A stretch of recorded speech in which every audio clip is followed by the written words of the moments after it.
Bismillahirrahmanirrahim. Assalamualaikum warahmatullahi wabarakatuh. Alhamdulillah wahdah, wassalatu wassalamu ala rasulillah wa ala alihi wa sahbihi wa mawalah.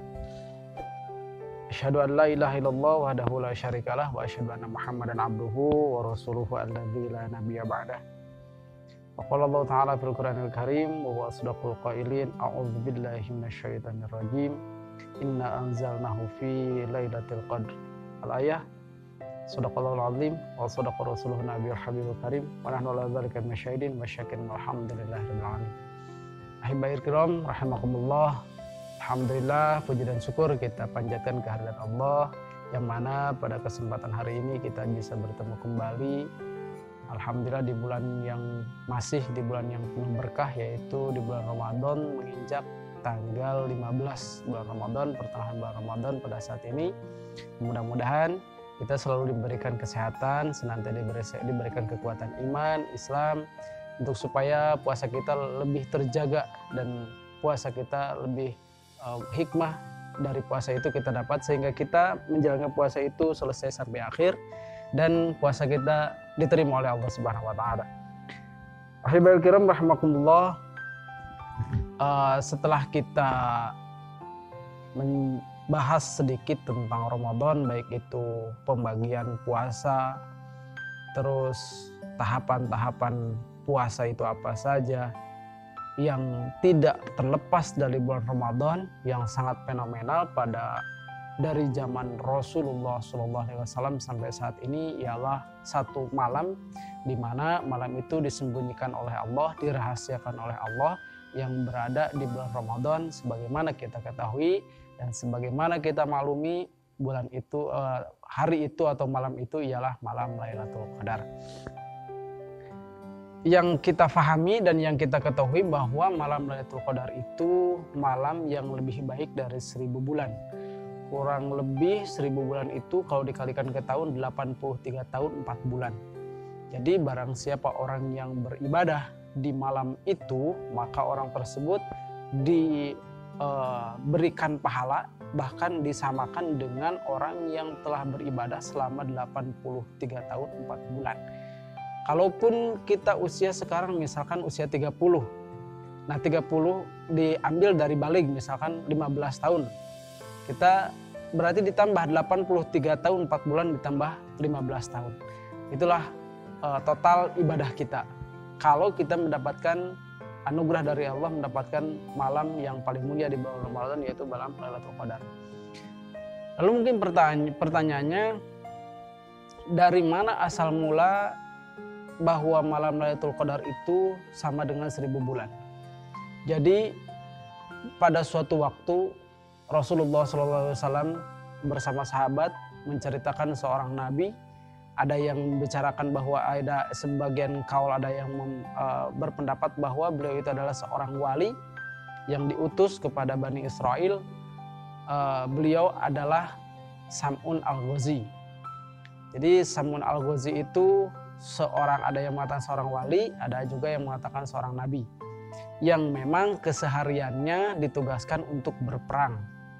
Sam'un itu diambil dari kata, kalau bahasa Arabnya itu Sam'un atau Sama'un, ada bahasa Tiberias namanya Samason atau Samison, ada juga di kitab Injil atau kitab bahasa Ibrani dinamakan dengan Samson, sehingga kita dikenalnya dengan nama Samson. Ada dulu mungkin kita pernah melihat Samson, anak Betawi gitu kan. Samson bagaimana dia itu kuat, dia itu punya power yang sangat luar biasa. Itu anugerah yang Allah berikan kepada beliau. Nah, Nabi Sama'un ini atau wali Sama'un ini, katakan kita ambil nabi ya, Nabi Sama'un ini siangnya itu perang dan malamnya selalu mengerjakan qiyamul lail, selalu melaksanakan sholat malam, sehingga dia hanya sedikit sekali melaksanakan atau tidur. Sehingga pada suatu waktu ketika beliau tidur itu sama istrinya, yang nanti kita akan bahas bagaimana beliau itu dibangkitkan lagi oleh Allah. Jadi Nabi Sam'un ini ketika dia mimpin perang mengalahkan kafir, itu jarang, tidak pernah terkalahkan sama sekali.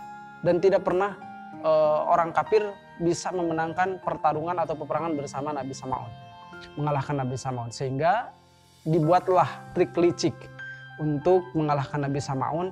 Bagaimana triknya? Yaitu dengan mendekati istri beliau.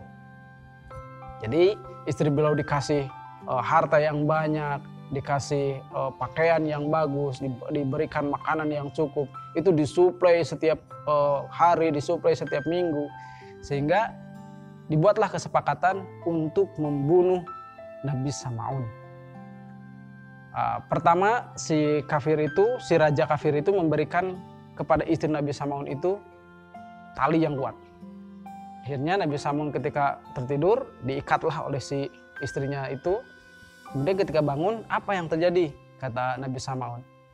Kata istrinya, saya cuma menguji kekuatanmu saja, wahai suamiku.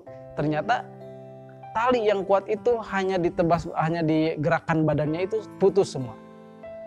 Nah, hari kedua, kita coba jangan pakai tali. Sekarang pakai besi, pakailah rantai yang kuat. Pakailah rantai yang kuat sehingga badannya diikat dengan rantai yang kuat. Setelah diikat, ketika bangun Nabi Samaun pun bertanya dengan pertanyaan yang sama. Ada apa dengan diriku ini? Kenapa kau ikat? Kata istrinya. Kata istrinya, saya cuma menguji kekuatanmu saja. Dan benar ketika bangun, hanya satu kali gerakan tubuh saja, si rantainya itu putus, hancur semua. Sehingga si istrinya bertanya kepada Nabi Samaun, apa yang menjadi kekuatanmu dan apa yang sanggup melemahkanmu? Kata Nabi Samaun, saya diberikan oleh Allah kekuatan yang sangat luar biasa. Dan hanya satu yang Allah berikan kelemahan kepada saya, yaitu diikat rambut saya ini. Bila mana tubuhku diikat dengan rambut ini, maka kekuatan itu akan hilang. Karena Nabi Samaun itu ada sebagian kaul dalam hadis Nabi, dalam hadis Nabi dikatakan bahwa ketika Nabi Samaun berdiri, maka rambutnya akan menyentuh tanah saking panjangnya. Maka dengan 4 helai rambut mengikat tangannya dan 4 helai rambut mengikat kakinya. Ternyata Nabi Samaun memang tidak bisa bergerak sama sekali. Akhirnya si istrinya itu mengambil rambutnya, terus diikatkanlah tangannya dengan 4 helai rambut, diikatlah kakinya dengan 4 helai rambut, kemudian dia lapor kepada raja kafir itu. Wahai raja, saya berhasil mengikat Nabi Samaun. Selanjutnya Nabi Samaun akhirnya dibawa ke tengah alun-alun kota dan disalib di sana. Diikat di tengah-tengah keramaian kota. Lalu Nabi Samaun mulai dibunuh secara perlahan. Mulai dari dipotong telinganya dulu, terus dipotong hidungnya dulu, sampai dipotong bibirnya. Nah, di sanalah Nabi Samaun berdoa kepada Allah, ya Allah, kalau engkau berikan kekuatan kepadaku saat ini, maka aku akan menebusnya dengan beribadah selama 1000 bulan. Akhirnya Allah berikan kekuatan. Betul lah, pada saat itu Nabi Samaun bisa memutuskan kekuatan itu, memutuskan tali salib, memutuskan tali yang ada dalam tubuhnya, dan kemudian Nabi Samaun hanya dalam beberapa saat saja istana yang ada di kerajaan itu hancur luluh lantah dengan kekuatan Nabi Samaun. Nah, dari mulai saat itu Nabi Samaun beribadah, siangnya berperang, malamnya melakukan qiyamul lail selama 1000 bulan, tidak pernah berhenti. Nah, untuk umat Nabi Muhammad, keutamaan itu hanya disimpan dalam 1 malam di bulan Ramadan.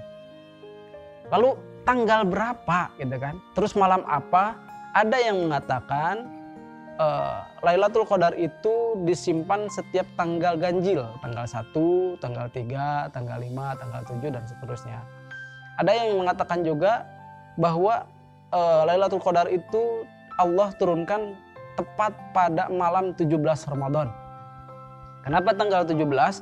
Karena sesuai dengan firman Allah yang difirmankan dalam surah Al-Qadr, inna anzalnahu fi lailatul qadr. Sesungguhnya kami menurunkan Al-Quran itu di malam Lailatul Qadar. Kenapa demikian? Karena Al-Quran itu turun pada tanggal 17 Ramadan, bertepatan dengan diangkatnya Rasulullah SAW menjadi Rasul. Diturunkannya pertama kali Al-Quran itu tanggal 17 Ramadan. Sehingga banyak orang yang berpendapat bahwa Lailatul Qadar itu tanggal 17 Ramadan. Tapi Imam Al-Ghazali mengatakan tanggal Lailatul Qadar itu karena beliau selama hidupnya tidak pernah terlewati Lailatul Qadar itu. Jadi Imam Al-Ghazali setiap malamnya, setiap Ramadan itu, setiap tahunnya selalu menemukan Lailatul Qadar itu. Adapun beliau pun akhirnya mengatakan bahwa malam Lailatul Qadar itu tidak cenderung ada di tanggal 17, tapi lebih banyak di 10 akhir Ramadan, terutama di malam-malam ganjil.